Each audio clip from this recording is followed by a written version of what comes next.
CompTIA A Core 2 Complete Training Course. Exam Objective 4.1 Given a scenario, implement best practices associated with documentation and support systems information management. Types of documents. In IT, documentation is just as important as the technology itself. Without proper documentation, troubleshooting becomes harder, onboarding turns chaotic, and critical procedures can quickly become inconsistent. Good documentation keeps teams organized, improves communication, strengthens security, and ensures that important processes are performed correctly every time. In this video segment, we will explore several common types of documents that organizations rely on every day to keep operations running smoothly. Let's begin with incident reports. An incident report is a document used to record details about unexpected events that impact systems, security, or operations. These reports help organizations track problems, investigate what happened, and prevent similar incidents from happening again in the future. An incident report typically includes information such as the date and time of the incident, affected systems, description of the incident, actions taken, and the final resolution. For example, if ransomware infected several workstations, the incident report would document how the infection was discovered, what systems were impacted, how the threat was contained, and what corrective actions were performed afterward. Next up, we have standard operating procedures, commonly abbreviated as SOPs. SOPs are a set of step-by-step instructions for performing a routine activity. These procedures help ensure that IT staff members follow the same process each time a task is completed, reducing errors and improving efficiency. One common example of an SOP would be a software package custom installation procedure. In many organizations, software installations are not always simple processes. Certain applications may require custom settings, security configurations, license activation steps, mapped network drives, or additional dependencies.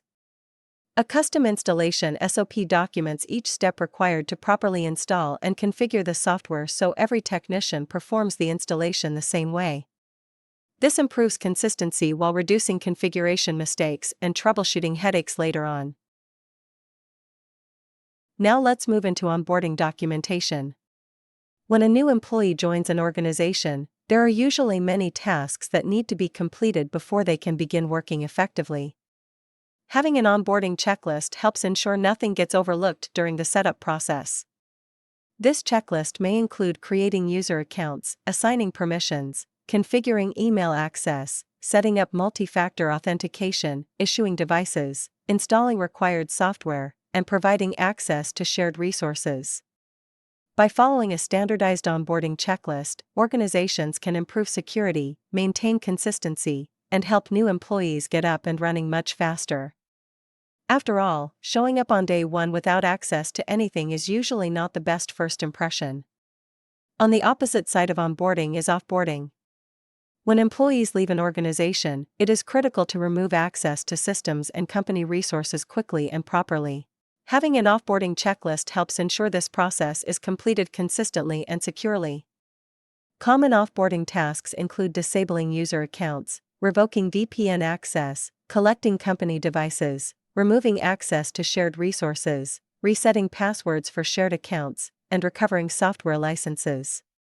Proper offboarding reduces the risk of unauthorized access after an employee departs and helps protect sensitive company data from lingering accounts that were forgotten during the transition.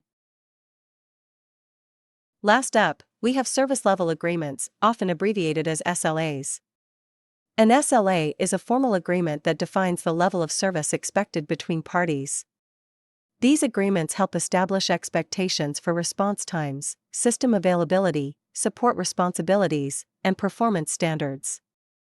Internal SLAs are agreements between departments within the same organization.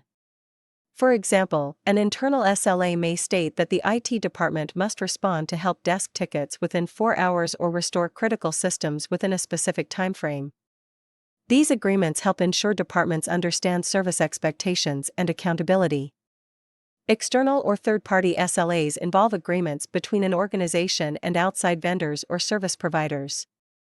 For example, a cloud provider may guarantee 99.9% uptime for hosted services, or a hardware vendor may promise replacement parts within one business day.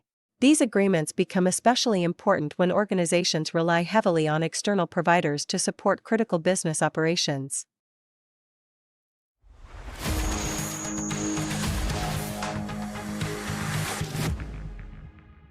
Thank you for watching.